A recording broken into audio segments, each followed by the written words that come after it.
Out of all the consoles made by the company, the SNES stands out in my opinion as the best one.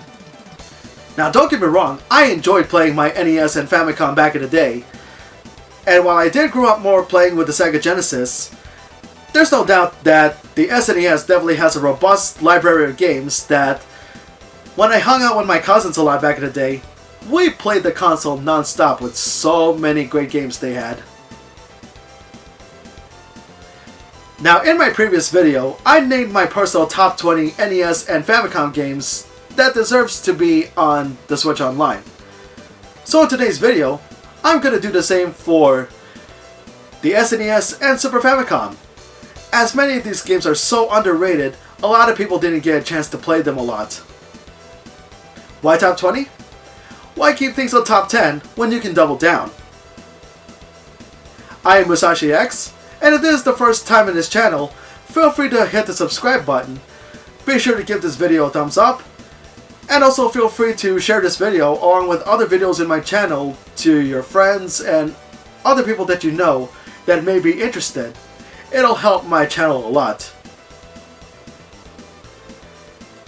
So without further ado, welcome to my new Top 20 episode, right here on Top of the Game Chain.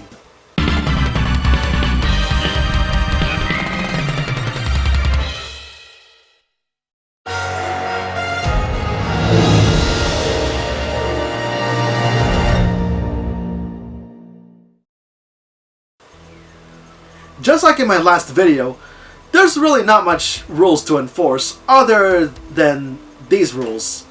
Those being that any game that is developed and or published in-house will not be accounted for in this countdown because they will come out eventually.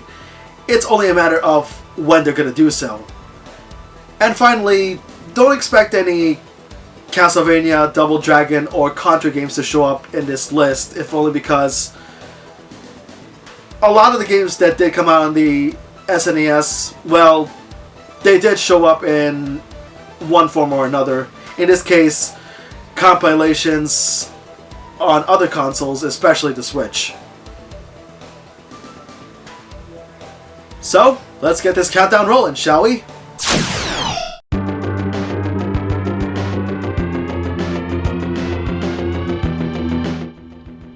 Unlike Batman, games based on Superman are usually held on low regard, and we know which one of them is the lowest of them all, but there are some Superman games that are underrated that's actually good, one of which is The Death and Return of Superman. It is a good brawler where you go through 10 different stages taking on various metahumans threatening the city of Metropolis. However, you're not just playing Superman himself, as you'll also be controlling other Superman later in the game, having different melee and special attacks. Just like Batman Returns on SNES, as you progress through each level, the game does get hard progressively with some of the common enemies becoming more resilient, but as long as you can master some maneuvers and know which part of the stage to throw enemies for power-ups, the game shouldn't be that hard. It's one underrated DC-based game worth playing.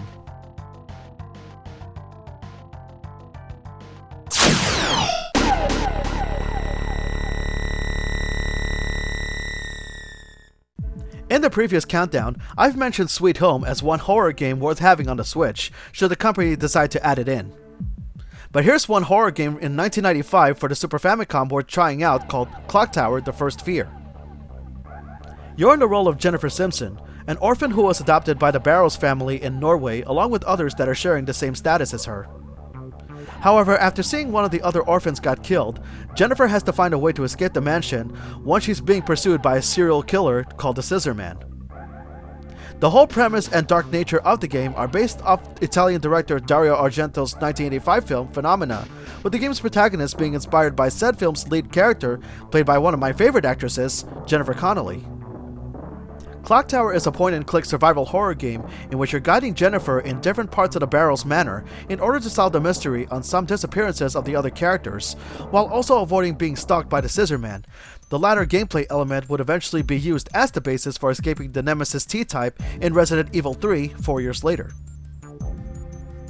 As with games in this genre, you can interact with certain items that you can take to solve the various puzzles in the game. However, this is one of the few point-and-click games where the character can actually be killed if you don't react fast enough, especially when Jennifer would end up being disoriented upon encountering the Scissorman. The dark atmosphere of the game fits well, and the replay value is high, as the game has about 8 possible endings that you'll spend so many hours out of curiosity as to how it ends. Hopefully the Switch would consider localizing the game and made it playable here someday.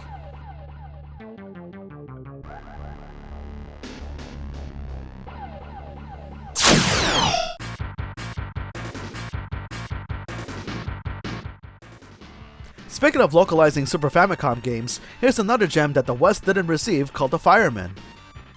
In this game, you're in control of Fire Marshal Peter Gray with his AI-controlled partner Daniel McLean, sent to stop a large fire incident within the chemical company Microtech.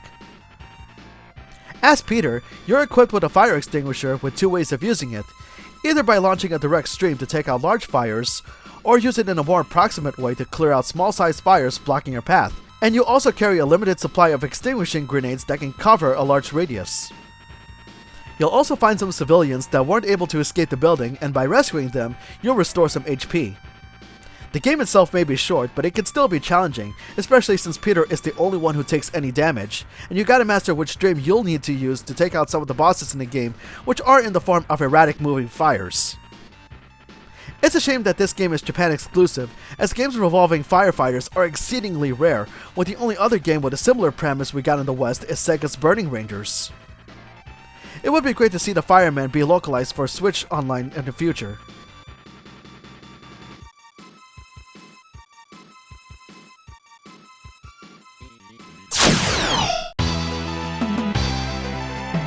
Let's face it, Power Rangers was definitely one series that defined our childhoods. Seeing martial arts action against monsters and giant battles involving robots have always been great to see, and of course with such popularity would result in toys and video games to be made.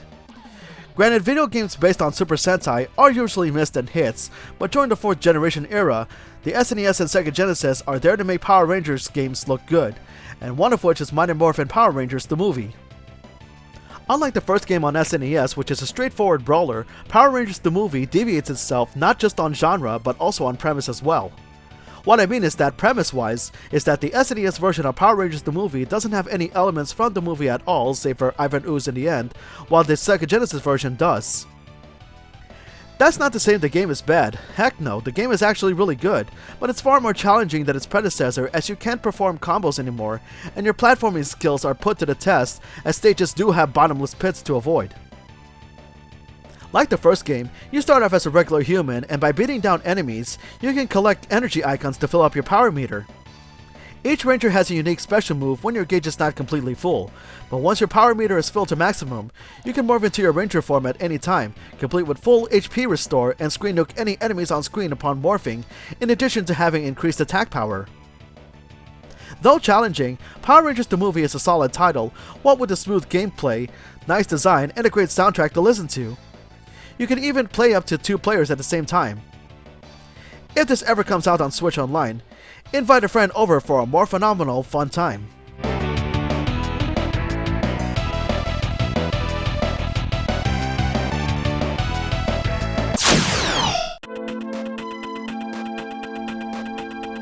Just like the NES console, both the SNES and Super Famicom have no shortages on shooters either, and there's one shooter that definitely deserves a Switch release, that being Super R-Type. As with past games in the series, you control the R9 spaceship, going through different stages, taking on enemy aliens, all while also collecting power-ups, including the series' signature support option called Force, which you can use in a variety of ways, allowing you extra offense or provide cover from behind. Super R-Type is a partial port of R-Type 2, as it borrows a few stages while also adding in a few new original stages.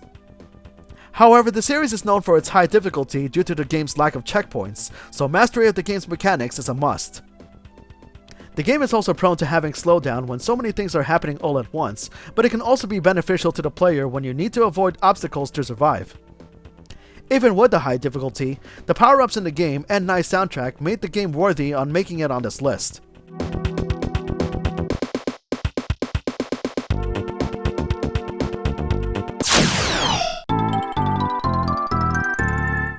Not every shooter would involve a flying vehicle, let alone have the setting be in space, and this next game, Pocky and Rocky, is proof of that. Pocky and Rocky is the sequel to the 1986 arcade shooter called Kiki Kai Kai, in which you control a Shinto shrine priestess named Sayo, who went on a quest to defeat the Serpent King Orochi in order to free the 7 gods of Japanese mythology. In this game, you can play up to 2 players, with player 1 as Sayo, now named Pocky, and player 2 as her Tanuki ally Rocky, going on a quest to help free Rocky's clan from a spell that caused them to go insane. Like its predecessor, the game plays on a top-down perspective and can freely move the heroes in any direction you want. Both characters have long-range and close-quarter attacks, and like any other shooter game, each character has a limited number of bombs that can be used to attack several enemies at a time, though the properties of these bombs differ depending on the character. You can also find some power-ups that can either help increase the attack strength of your shots, or make the attacks larger for wide coverage. The game's graphics are very colorful and nicely designed, having the theme of Japanese mythology be represented well, and its soundtrack fits the overall theme. So if you prefer shooters that aren't very crazy in difficulty, this game is easy to pick up and play.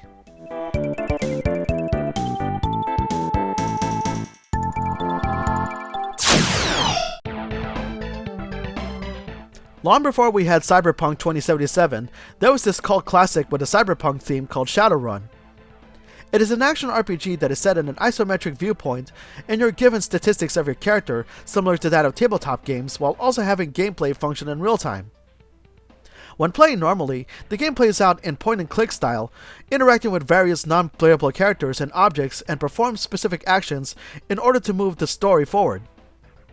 Interactions with certain people or things can also result in gaining currency that you can use to spend on various weapons, which you'll definitely need, as there's a high chance that you'll be ambushed by hostile enemies in certain rooms and you gotta fight your way out of it.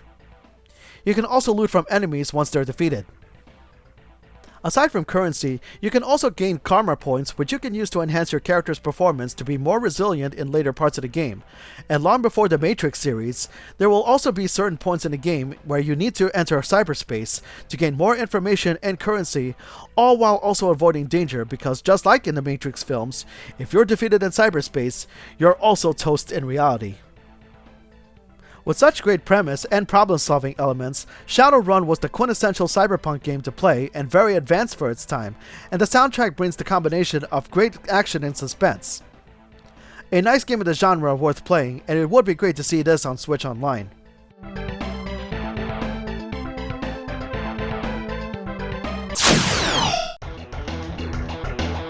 When people think of Arnold Schwarzenegger, immediately what come to mind would be the Terminator franchise, but not many people would know that there are other movies outside of said series that he stars in that are actually really good. One of which is True Lies, and its video game adaptation is also one of the few good movie-based games. You're in the role of Schwarzenegger's character, Harry Tasker, a federal agent who is in pursuit of a terrorist group planning to create destruction. The game is in a top-down perspective, and you control Harry in all directions. His navigators will send him a series of goals, and Harry must fulfill them in each stage before proceeding with the story. The game has over 9 long stages with some cutscenes in between, showing still shots of the film, and as you're going through each goal, you'll also have to survive against terrorists firing back, as well as doing all you can to not shoot down any civilians that you see by accident, or else lose a life after 3 civilians are harmed by your shots. You're armed with a single-shot handgun with infinite ammo, but you have to reload after every 15 shots. You can also find and use different weapons that you see in the field, like shotguns, machine pistols, and throwable projectiles. There's also a button that you can hold in which you can keep Harry's aim steady in one direction for precise fire. As mentioned, this is one of the few movie-based games that's actually good, as it does have the right amount of challenge and it does its best at keeping up with the film's story. This will be hard for Switch Online to have this game in the library as it is licensed, but I wouldn't mind playing this game again.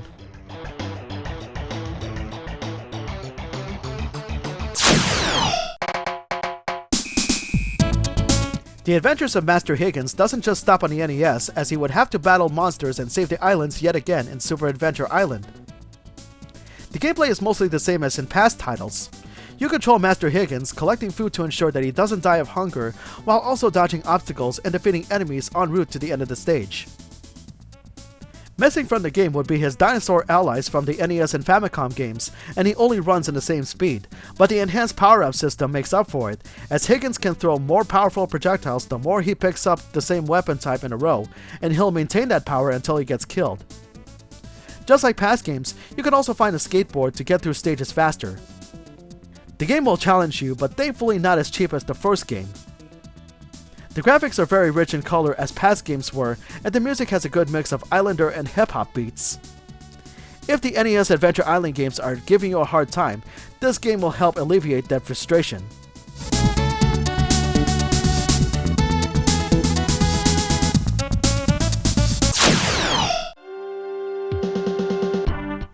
What happens when you take the action of Strider and combine that with the speedy gameplay of Ninja Gaiden on NES?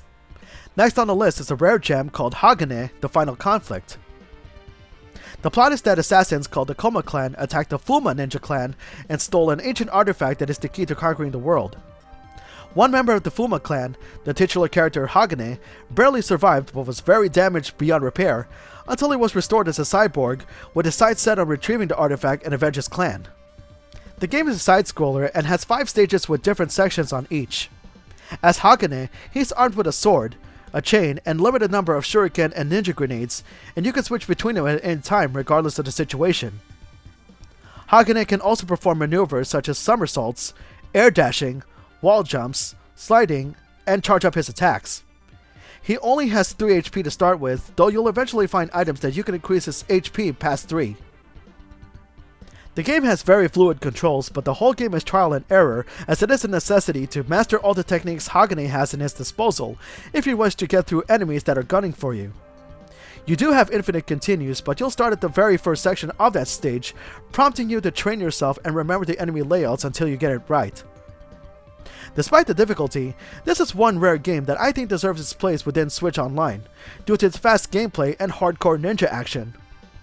Not to mention, physical copies of the game are just as expensive as Ninja Gaiden Trilogy on SNES, so it would be great for the Switch Online service to have this game in the library.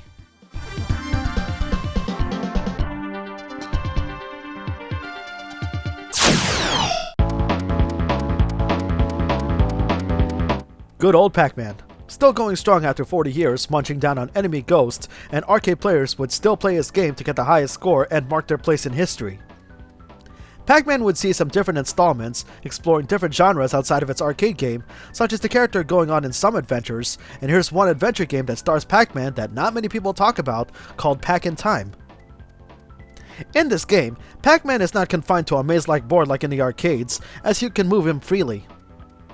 You go through 5 worlds with 10 levels each, and each level is designed in such ways that has you solving puzzles and backtracking to a previous location, and the stages have different set pieces like forests and villages. The game itself is actually a rebranded version of a 1993 PC game called Fury of the Furries, where your objective is to find the exit of a stage, and Bandai Namco would relicense that concept 2 years later and add in extra challenges. In this case, in order to access the exit of a stage, Bandai Namco would implement the element from the arcade game by having Pac-Man collect a certain number of dots before going to the exit. It wouldn't be Pac-Man without the ghosts that would try to stop him in every turn, and there will be enemies that are original to this game. Pac-Man can collect 4 different items that can help him, each with different effects, and can be obtained by jumping inside different colored rings associated with that item. Be it a gun to shoot bullets at non-ghost enemies, a hammer to destroy floors, a grappling hook to reach higher areas, or a bubble that allows you to swim underwater. There's also the familiar giant Pac pellets that renders Pac-Man invincible for a short time and is the weakness of the ghosts. With such colorful graphics, nice puzzle elements, and presentation, Pac in Time is a solid platformer that is very underrated that I hope the Switch Online service would catch this and have it available on their service for others to try out.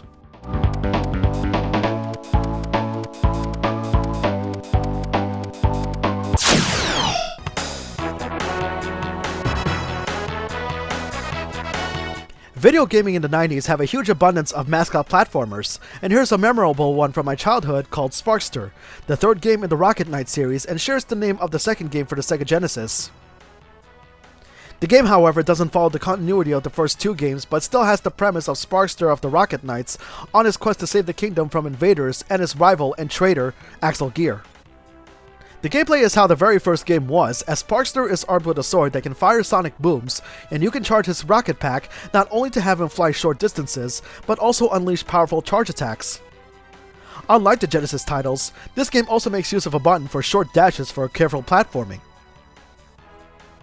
While the first game's difficulty is balanced for the most part, this game's challenge is much higher as there are more obstacles to avoid, jumps to time just right, and some stages might cause you to be thrown off course, leading to so much examination of the layout until you get the proper strategy.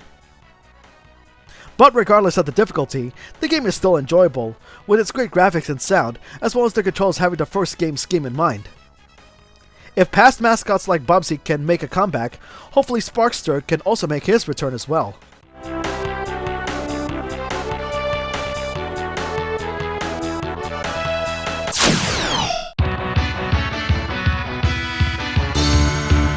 In my retrospective video of Streets of Rage, I've stated that the SNES port of Final Fight is playable, but it wasn't too engaging due to lack of multiplayer. Then came Final Fight 2 when two-player mode is made possible with fluid controls. As good as the game is, Final Fight 3 refined the system even better. Aside from having two players, you also have 4 different characters to choose from, each with their own strengths and weaknesses, and you also have a two-player CPU mode, in which you play single player with an AI companion, which is a nice feature. Unlike the first 2 games, characters can run and can perform running attacks, and inputting certain commands will have a character perform some special moves. The game's weapon system has changed to where only certain characters can perform good damage with a weapon that's compatible to the chosen character, such as Guy being proficient with nunchucks, or Hagar better suited with a steel pipe.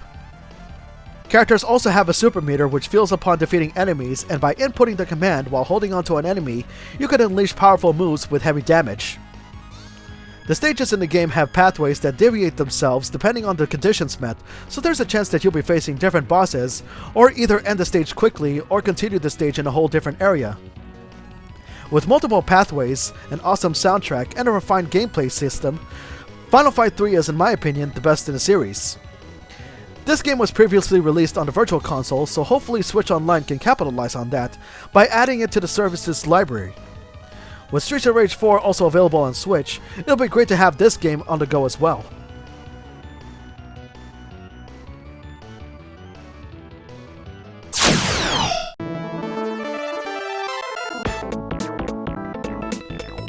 As much as I like Bomberman 2 on the NES, the series would later be refined when the SNES hit the market.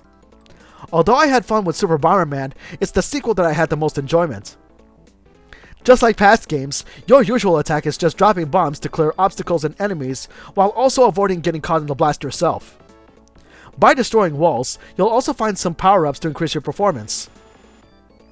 To make it easier, each stage requires you to blast all the buttons in order to open the door to the exit. There are 5 worlds in total, and just like the first Super Bomberman, the 8th level of each world would end in a boss match, in which you face the enemy on foot first before they withdraw to a giant machine, and you'll need quick reflexes to avoid getting crushed, as well as situational awareness to avoid your own bombs.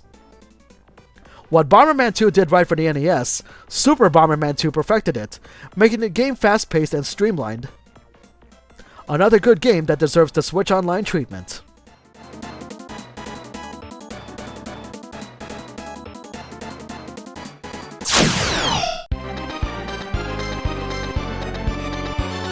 Another platformer no SNES player should go without.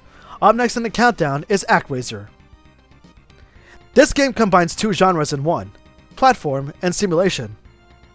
In platforming sections, you go on a linear pathway to the end of the stage where you fight a boss at the end. Very basic stuff, but also fast-paced.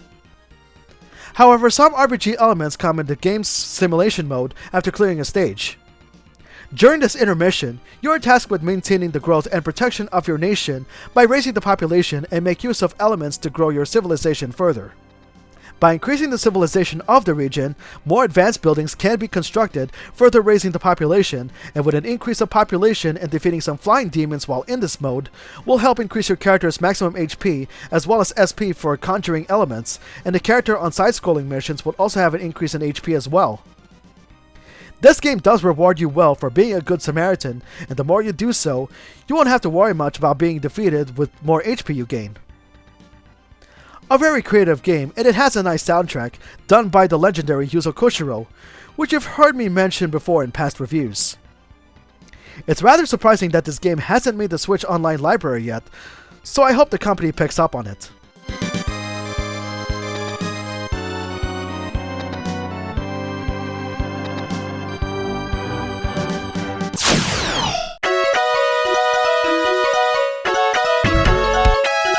Can't have just one horizontal shooter in this countdown, as here's another one that is considered to be the console's best, UN Squadron, a port of the 1989 arcade shooter called Area 88, based on the Japanese manga of the same name. In this game, you can select one of 3 pilots, each with their own fighter jets with varied capabilities. Unlike most shooters, you actually have an HP bar, which is followed by losing a life when taking enough damage. Before you enter a stage, you can purchase other jets with better stats, and you can also upgrade your weapons with the money you accumulate over the course of the game, so you can blast away even the toughest enemies with ease. And if there are certain weapons you didn't use, they can be converted back to cash, giving you more chances to make some of your existing weapons even stronger. This kind of mechanic is what makes the replay value of this game so high, else you'll do everything in your power to master the game and buy the best equipment to make the game so enjoyable. This is another Switch Online worthy game for others to play.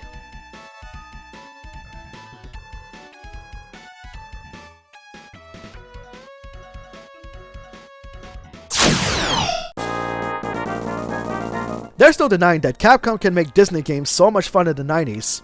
We see that with Chip 'n Dale, DuckTales, Darkwing Duck, and this next game in the countdown, Magical Quest starring Mickey Mouse. While a short game, as most Disney games tend to be during that era, this is a fun title that has great platforming and entertaining mechanics that you can use as you progress with the game. A system unique to this game would be the various outfits that Mickey Mouse receives, and he can change outfits at any time depending on the situation you come across, whether to use magic to attack enemies or put out fires with his firefighter outfit. And there are hidden shops in some stages that you can enter in which you can spend coins to upgrade your abilities of your costumes. Given that the game is made by Capcom, you can be certain that it won't always be smooth sailing, as there will be some challenging platforming levels, and you gotta be quick on changing to an outfit best suited for the stage, or against the boss in the end. But as one would expect, especially from Capcom, the graphics and overall design of the game is vivid, and the soundtrack definitely screams Disney. Even though this game is also re-released on the Game Boy Advance, it may be difficult for Switch Online to have this game in their library due to the Disney license. Though it would be great to see this game in the service real soon, should Disney allow it. I mean, Disney did give the PS4 and Switch their blessings by having Aladdin and the Lion King, so hopefully this one would appear on Switch Online as well.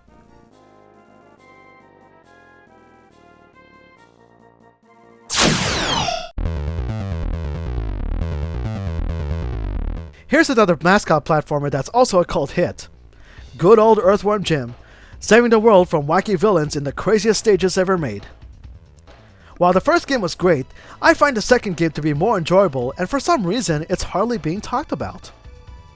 You still control Jim, blasting your way through the game's messed up enemies en route to rescuing his love interest named Princess What's-Her-Name. Seriously, that's her name.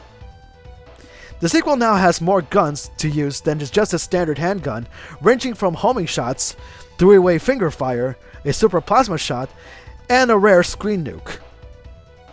This game has seen an increase in obstacles and gimmicks that Jim needs to overcome, whether it be shotgun-wielding octopus enemies, falling grannies, walls made of intestine villi, insane attorneys cosplaying as executioners, a killer salt shaker, or rampaging filing cabinets, just to name a few. You have over 12 stages in the game, with one of them being a recurring stage, which I'll get into soon. Most of the time you're fighting against enemies on foot, and in one stage, you'll be traveling via a spaceship that Jim keeps in his pocket. Yeah, I know, this game is so weird. And there's this one recurring stage called Puppy Love, which has you ensuring that Peter Puppy's brethren don't bite the dust when they hit the floor, or else Peter throws a fit for Jim to get mauled mercilessly, and you gotta bounce a bomb for Peter to throw back at Psycho. Thankfully, this stage doesn't overstay its welcome too much, unlike the asteroid race in the first game, which occurs in every level. Aside from the first game, this game should have had an HD re-release as well, as I find the overall gameplay to be solid, if not better than the first game, while also maintaining the weird slap-happy humor the series is known for, and in my opinion, a great addition to the Switch Online library.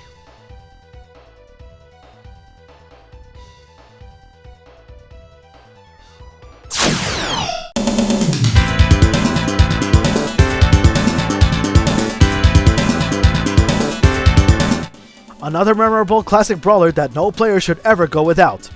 Ported from the arcade as one of the SNES best brawlers, Teenage Mutant Ninja Turtles 4: Turtles in Time. While the game is now reduced to just 2 players due to limitations, this game is very enjoyable as they added more content that weren't present in the arcades.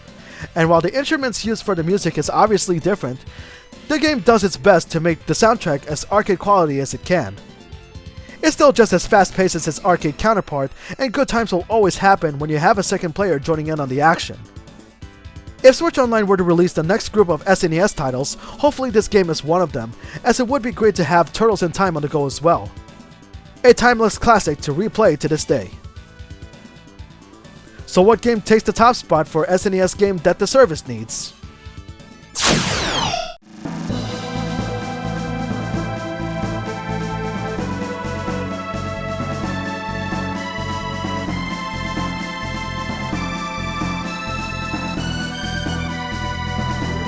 Another Square Enix masterpiece that was a missed opportunity to show off for the classic Mini, but also on Switch Online as well. It's the classic hit, Chrono Trigger. I don't think I need to explain the game too much, as the game involves good use of time travel, a very functional active battle system, and very iconic characters that are still loved by fans to this day. The game has also seen some re-releases on other platforms like the PS1 and DS. Chrono Trigger is such a beautifully designed game, and because of the plot device being time travel, the graphics have done a great job of conveying sensible atmospheres, whether the era you're in is either colorful and lively, or dark and desolate. Can't forget about its wonderful and memorable soundtrack, which they can set all kinds of different moods, as they are done by legends Yasunori Mitsuda and Nobuo Uematsu. Finally, there's the story itself. It is well told, and it gets even better with many possible pathways that lead to so many different endings, making the replay value of this game extremely high. Chrono Trigger has aged so well that I hope the Switch Online service would have this magnificent RPG show up in its library with its great story and gameplay, and it's an RPG worth coming back to for years to come.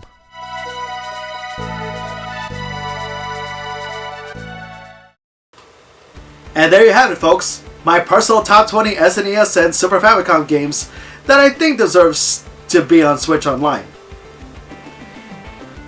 Do you like what you see in the list? What games do you think deserves their spot on the Switch Online?